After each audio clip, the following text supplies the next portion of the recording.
الحمدللہ وکفا والصلاۃ والسلام علی رسول اللہ اما بعد۔ محترم حاضرین و سامعین، یہ ایک مسلمہ حقیقت ہے کہ انسانی فطرت تزئین و آرائش کو پسند کرتی ہے،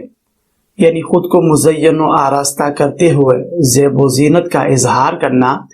یہ انسان کی فطرت میں داخل ہے۔ یہی وجہ ہے کہ شریعت اسلامیہ نے اس فطری عمل کو نہ صرف پسند فرمایا ہے بلکہ اسے اختیار کرنے کی بھی ترغیب عطا فرمائی گئی ہے۔ مسلم شریف کی روایت کے مطابق سرکار دو عالم علیہ السلام ارشاد فرماتے ہیں کہ اللہ تبارک و تعالی جمیل ہے اور خوبصورتی کو پسند فرماتا ہے۔ اس حدیث رسول صلی اللہ علیہ وسلم سے معلوم ہوا کہ اگر انسان دائرہ شرع میں رہ کر زیب و زینت کا اظہار کرے تو اس میں کوئی قباحت نہیں، اور یہ حقیقت بھی ہے کہ مردوں کی بنسبت خواتین میں بننے سنورنے کا زیادہ رجحان ہوتا ہے، لہذا شریعت مطہرہ نے ان خواتین کو حد شرع میں رہتے ہوئے جائز زینت اختیار کرنے کی تلقین بھی فرمائی ہے۔ حضرت عائشہ صدیقہ رضی اللہ تعالی عنہا ارشاد فرماتی ہیں، ایک بار پردے کے پیچھے سے ایک عورت نے ہاتھ بڑھا کر ایک تحریر نبی کریم علیہ الصلوۃ والتسلیم کی خدمت میں پیش کی تو نبی کریم علیہ الصلوۃ والتسلیم نے اپنا دست اقدس پیچھے فرما لیا اور فرمایا، مجھے کیا خبر کہ یہ کسی مرد کا ہاتھ ہے یا عورت کا؟ تو اس عورت نے جواب دیا کہ میں عورت ہوں۔ تو رحمت دو عالم علیہ الصلوۃ والتسلیم نے ارشاد فرمایا کہ اگر تم عورت ہو تو اپنے ناخنوں کو مہندی سے رنگ لو۔ معلوم ہوا کہ عورت کا زیب و زینت اختیار کرنا اگرچہ ایک مستحب عمل ہے، لیکن اس حدیث کریمہ سے یہ معلوم ہوتا ہے کہ اگر عورت زینت کرنا ہی چھوڑ دے اور اس ترک زینت کی وجہ سے مردوں سے مماثلت ہو، مردوں سے مشابہت ہو، تو اب یہ طریقہ درست نہیں۔ شرعی اعتبار سے اب یہ یعنی زیب و زینت کو چھوڑ دینا ایک غیر مستحسن عمل ہوگا۔ لہذا حکم شرع پھر یہی ہے کہ عورت دائرہ شرع میں رہتے ہوئے کم از کم اتنی زینت ضرور اختیار کرے کہ جس کے سبب مردوں سے مشابہت باقی نہ رہے۔ بہرحال اس تمام وضاحت کے بعد اب ہم اپنے موضوع کی طرف آتے ہیں۔ یاد رکھیں کہ فی زمانہ افزائش حسن کے سلسلے میں بیوٹی پارلر کا کردار کسی سے مخفی نہیں۔ اگر اس کام میں شرعی اصول و ضوابط کی پاسداری کی جائے، شرعی قیودات کا خیال رکھا جائے تو اس کام کے جائز اور حلال ہونے میں کوئی شک نہیں، لیکن اس بیوٹی پارلر کے کام میں چند شرائط کا خیال رکھنا ضروری ہے۔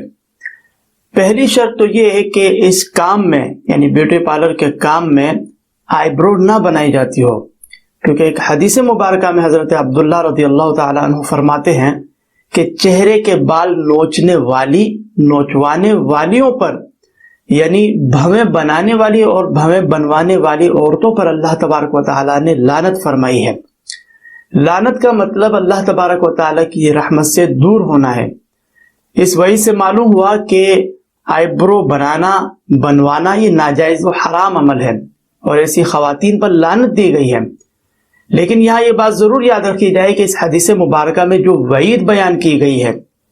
یہ فقط ان عورتوں کے لیے ہے کہ جو قابل قبول صورت ہونے کے باوجود حسین و جمیل بننے کی نیت کے ساتھ آئی برو بنواتی ہو، یعنی ایک عورت جو قابل قبول صورت ہو پھر بھی وہ اس لیے آئی برو بنائے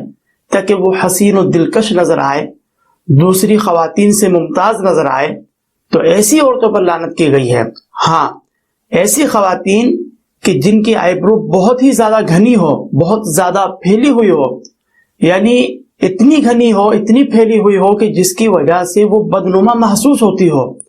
اور اس بدنمائی کی وجہ سے ان کے رشتے میں رکاوٹ پیدا ہوتی ہو، یا اگر وہ شادی شدہ ہو تو ان کی اس بدنمائی کی وجہ سے شوہر کی عدم توجہی ہوتی ہو اور اس وجہ سے گھر میں بے سکونی کی کیفیت طاری ہو، یا پھر ایسی صورت ہو کہ اس بدنمائی کی وجہ سے طلاق کی نوعیت پیدا ہو جانے کا خوف ہو جائے، یا پھر ایسی عورت کہ جو زمانہ ماضی میں آئی برو بناتی تھی لیکن اسے خوف خدا حاصل ہوا اور اس نے سچے دل سے اپنے اس قبیح عمل سے توبہ کر لی، لیکن توبہ کرنے کے بعد اگر وہ آئی برو نہ بنائے تو اس کا چہرہ بدنما محسوس ہونے لگ جائے، تو ان تمام صورتوں میں ایسی خواتین کا فقط اپنی بدنمائی کو دور کرنے کی غرض سے آئی برو بنانا یا ان کی آئی برو بنانا بالکل جائز عمل ہوگا۔ معلوم ہوا کہ صرف ضرورت کے تحت آئی برو بنوانا یہ جائز ضرور ہے، بلا ضرورت یہ جائز نہیں۔ اسی طرح ایک مسئلہ یہ بھی یاد رکھے کہ بسا اوقات آئی برو کے علاوہ بھی عورت کے چہرے پر بال اگ آتے ہیں، مثلا پیشانی پر، تھوڑی پر، اپر لپ پر، یا کلائی، پنڈلی اور دیگر خلاف عادت مقامات پر بال اگ آتے ہیں، اور پھر ان بالوں کی وجہ سے عورت کے حسن و جمال میں کمی بھی واقع ہو جاتی ہے۔ تو ان تمام صورتوں میں اگر ان بالوں کو زائل کیا جائے تو اس میں کوئی حرج نہیں، کیونکہ اگر ان بالوں کو زائل نہ کیا جائے تو عورت کے حسن و جمال میں کمی واقع ہوگی، جبکہ عورت کے لیے دائرہ شرع میں رہ کر زیب و زینت کی اجازت دی گئی ہے۔ لہذا معلوم ہوا کہ ان خلاف عادت مقامات سے بالوں کو زائل کرنے میں شرعاً کوئی قباحت نہیں۔ تو خلاصہ کلام یہ ہے کہ بیوٹی پارلر کا کام چند شرائط کے ساتھ جائز ہے۔ پہلی شرط کا خلاصہ یہ ہے کہ اس کام میں بلا ضرورت شرعی آئی برو نہ بنائی جاتی ہو۔ اس وضاحت کے بعد یہ بھی حقیقت ہے کہ آئی برو کے سلسلے میں آنے والی خواتین واقعی میں کسی صحیح ضرورت کے سبب پارلر آتی ہے یا نہیں، ہمیں نہیں معلوم۔ یعنی کون عورت اپنی صحیح ضرورت کی غرض سے آئی برو بنوانے آئی ہے، کون عورت لوگوں کے سامنے حسین و جمیل بننے کی نیت سے آئی برو بنوانے آئی ہے، یہ ایک مخفی معاملہ ہے، اور ہمارے پاس ایسا کوئی پیمانہ نہیں کہ جس کے ذریعے ہم کسی کے ارادہ قلب کو جان سکیں۔ لہذا اس معاملے میں پھر حکم شرع یہی ہے کہ تحقیق کی حاجت نہیں، بلکہ حسن ظن رکھتے ہوئے آئی برو بنائی جائے۔ یعنی بیوٹی پارلر کا کام کرنے والی خواتین آنے والی خواتین کے بارے میں حسن ظن رکھے کہ یہ کسی صحیح ضرورت کی وجہ سے ہی آئی ہوگی، لہذا اب اگر وہ ان کی آئی برو بناتی ہے تو انشاءاللہ اب یہ قابل گرفت نہ ہوگی۔ تو اب تک ہماری گفتگو آئی برو کے بارے میں تھی، اب ہم دوسری شرط بیان کرتے ہیں۔ یعنی بیوٹی پارلر کے کام کے جائز ہونے کے لیے یہ بھی ضروری ہے کہ اس کام میں مرد و زن کا اختلاط نہ ہوتا ہو۔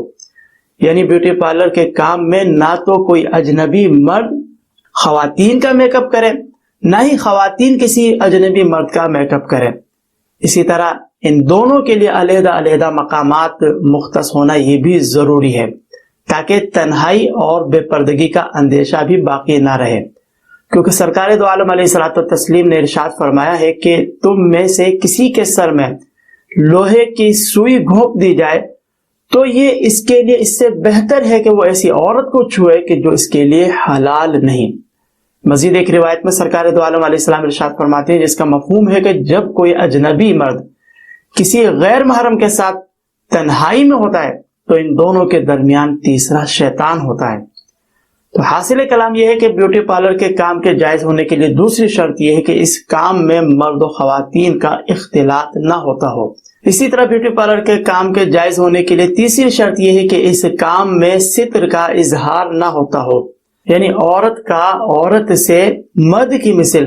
یعنی ناف سے گھٹنوں تک پردہ لازم ہے۔ لہذا بیوٹی پارلر کے کام میں اس بات کا خیال رکھنا ضروری ہے کہ ویکس وغیرہ کے سلسلے میں اعضاء ستر کا اظہار نہ ہوتا ہو، کیونکہ شریعت مطہرہ نے ستر کی حفاظت کا حکم ارشاد فرمایا ہے۔ اللہ تبارک و تعالی ارشاد فرماتا ہے، اے نبی آپ مسلمان خواتین سے فرمائیں کہ وہ اپنی نگاہوں کو نیچے رکھیں اور اپنی شرمگاہوں کی حفاظت کریں۔ تو خلاصہ کلام یہ ہے کہ بیوٹی پارلر کے کام کے جائز ہونے کے لیے تیسری شرط یہ ہے کہ اس کام میں ستر کی حفاظت بھی ضروری ہے۔ اسی طرح چوتھی شرط یہ ہے کہ اس کام میں مردوں سے مشابہ کوئی بھی معاملہ اختیار نہ کیا جائے، کیونکہ نبی کریم علیہ الصلوۃ والتسلیم نے ان عورتوں پر بھی لعنت فرمائی ہے کہ جو مردوں سے مشابہت اختیار کرے، اور ان مردوں پر بھی لعنت فرمائی ہے کہ جو عورتوں کی مشابہت اختیار کرے۔ لہذا معلوم ہوا کہ خواتین کا مردوں سے مشابہ بالوں کی کٹنگ یہ بھی جائز نہیں۔ ہاں اگر لمبے بالوں کو برابر کرنے کی غرض سے تھوڑا بہت کاٹا جائے تو اس میں حرج بھی نہیں، لیکن بالوں کو اتنا چھوٹا کر دینا کہ مردانہ وضع اختیار کرنے کا اطلاق ہو، یہ شرعاً جائز نہیں۔ اسی طرح دیگر مزید ناجائز امور سے بچنا یہ بھی لازم ہے، جیسے مصنوعی بالوں کی پیوند کاری یہ بھی جائز نہیں۔ لہذا اگر اس کام میں خلاف شرع طریقے سے پیوند کاری کی جاتی ہو تو یہ بھی جائز نہیں، کیونکہ حدیث مبارکہ میں سرکار دو عالم علیہ الصلوۃ والتسلیم نے جوڑ لگوانے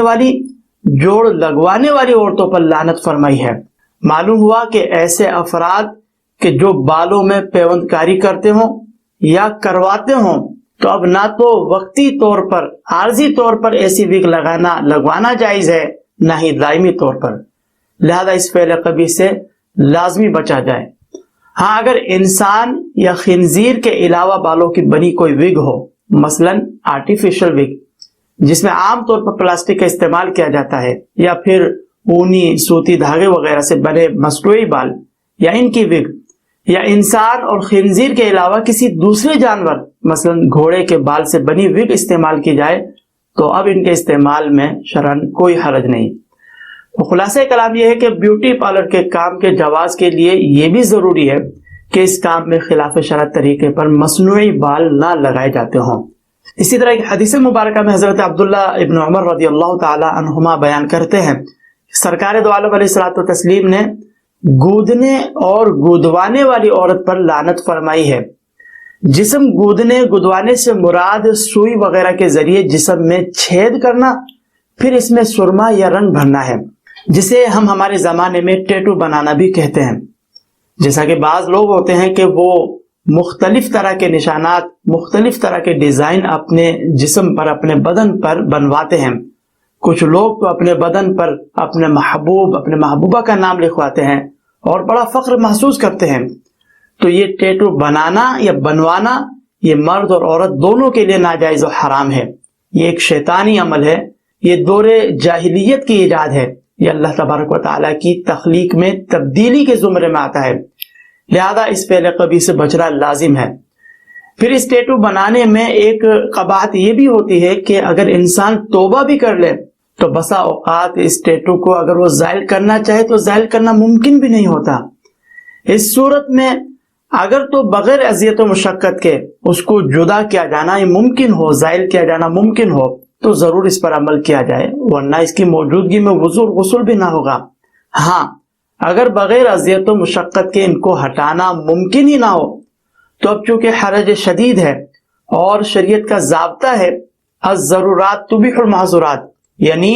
ضرورت ممنوعہ امور کو مباح کر دیتی ہے، لہذا اس مقام پر بھی چونکہ ان نشانات کو، ان ٹیٹوز کو ہٹایا جانا ممکن نہیں، لہذا اسے پھر بامر مجبوری گویا کہ بدن کے جز میں شمار کیا جائے گا، اور پھر اگر اسی حالت میں وضو یا غسل کیا جائے تو وضو بھی ہو جائے گا اور غسل بھی جائز ہوگا۔ تو خلاصہ یہ ہے کہ ہر وہ کام کے جس میں اس طرح کے خلاف شرع امور پائے جائے ان سے بچنا لازم ہے۔ اسی طرح حدیث مبارکہ میں خوبصورتی کے لیے دانتوں کے درمیان فاصلہ کرنے والی خواتین پر، عورتوں پر بھی لعنت کی گئی ہے، اور اس سے مراد اپنی عمر کو کم ظاہر کرنے اور دانتوں کے درمیان کشادگی کرنا ہے، یعنی وہ لوگ کہ جو اپنے دانتوں کے درمیان اس لیے فاصلہ کرے یا کروائے تاکہ لوگوں کی نظروں میں ان کی عمر کم دکھائی دے، کم عمر ظاہر ہو اور وہ خوبصورت ظاہر ہو۔ ہاں اگر واقعی میں کسی کے دانت بہت زیادہ ٹیڑھے ہوں، بہت زیادہ باہر نکلے ہوئے ہوں تو اب عیب زائل کرنے کی نیت کے ساتھ بقدر ضرورت ان کو درست کرانے میں بھی کوئی حرج نہیں۔ تو خلاصہ کلام یہ ہے کہ اگر بیوٹی پارلر کے کام میں مذکورہ خلاف شرع امور کا ارتکاب نہ ہوتا ہو تو یہ کام بالکل جائز ہے، حلال ہے۔ لیکن یہ بات بھی لائق توجہ ہے کہ موجودہ زمانے میں شاید ہی کوئی ایسا ادارہ ہو کہ جہاں بالکلیہ ان افعال ممنوعہ سے بچا جاتا ہو، بلکہ یہ حقیقت ہے کہ فی زمانہ اس کام میں جائز امور کے ساتھ ساتھ ناجائز افعال بھی پائے جاتے ہیں جن سے بچنا بے حد مشکل ہے۔ چنانچہ ایسی صورت میں پھر حکم شرع یہی ہے کہ اولاً خاص اس فعل قبیح سے بچنے کی ہر ممکنہ کوشش کی جائے، لیکن اگر ممنوع فعل سے بچنے میں شدید حرج کا سامنا ہو اور بغیر اس کے کوئی چارہ بھی نہ ہو تو اب دل میں کراہت رکھتے ہوئے خاص اس عمل قبیح کے ارتکاب کی اجازت ہوگی۔ لیکن یہ بات بھی ضرور یاد رکھی جائے کہ اگرچہ سخت ضرورت کے پیش نظر بیوٹی پارلر کے کام میں کسی فعل قبیح کے ارتکاب کی اجازت ہے، یعنی بیوٹی پارلر کا ایسا کام کہ جس میں حلال حرام دونوں طرح کے کام ہوتے ہوں، جائز امور کے ساتھ ناجائز امور بھی پائے جاتے ہوں، جائز کام کی اجرت بالکل جائز ہے، لیکن جہاں کہیں بھی ضرورتاً کسی ناجائز کام کو دل میں کراہت رکھتے ہوئے کرنے کی اجازت دی گئی ہے، وہیں یہ حکم شرعی بھی ہے کہ اس ناجائز کام کی اجرت اس کے حق میں جائز نہ ہوگی، یعنی جو بھی ناجائز کام کیا گیا اس کی اجرت کا استعمال اب بھی جائز نہیں، مثال کے طور پر بیوٹی پارلر میں دلہن کو میک اپ کے لیے لایا جاتا ہے اور دلہن کو دائرہ شرع میں رہ کر سجانا سنوارنا شرعاً اس میں کوئی قباحت نہیں، کوئی ممانعت نہیں. لیکن اگر اس جائز کام کے ساتھ کوئی ناجائز دوسرا کام بھی پایا جائے تو اولاً اس کام سے بچنے کا حکم دیا جائے گا، لیکن بسا اوقات بچنا ممکن ہی نہیں ہوتا. لہذا اس صورت میں اب دل میں کراہت رکھتے ہوئے اس عمل کبیح کی اجازت تو ہے، لیکن چونکہ حلال کام کے ساتھ فعل حرام کی آمیزش بھی پائی گئی، لہذا اس فعل حرام سے حاصل شدہ نفع کسب خبیث ہے، یعنی ناپاک کمائی ہے، لہذا انسان اسے خود استعمال نہیں کر سکتا، بلکہ لازم ہے کہ اس مال کو بغیر ثواب کی نیت سے فقراء پر صدقہ کر دیا جائے. اور آخری بات یہ کہ بیوٹی پارلر میں کام کرنے والی ایسی خواتین جو کسی صحیح ضرورت کے تحت جاب کرتی ہو تو ان کے لیے بھی یہی حکم ہے کہ وہ بیوٹی پارلر کے کام میں ہر قسم کے ممنوع امور سے بچیں. اگر بچنا ممکن نہ ہو تو ایسی خواتین کوئی دوسری جاب تلاش کریں کہ جس میں فعل حرام کی آمیزش بالکل بھی نہ ہو. ہاں اگر فوراً کوئی دوسری معقول جاب ملنا ممکن نہ ہو تو اب ایسی صورت میں دل میں کراہت رکھتے ہوئے اس جگہ کام کر تو سکتی ہے، لیکن ان کے لیے بھی یہی حکم ہے کہ جس قدر بھی ناجائز کام کیا ہے اس کی کمائی یہ خود استعمال نہیں کر سکتی، بلکہ یہ ان کے حق میں کسب خبیث ہے، ناپاک کمائی ہے. لہذا اس ناپاک کمائی کا استعمال ان کو جائز نہیں، بلکہ اسے بغیر ثواب کی نیت سے فقراء پر صدقہ کرنا لازم ہے.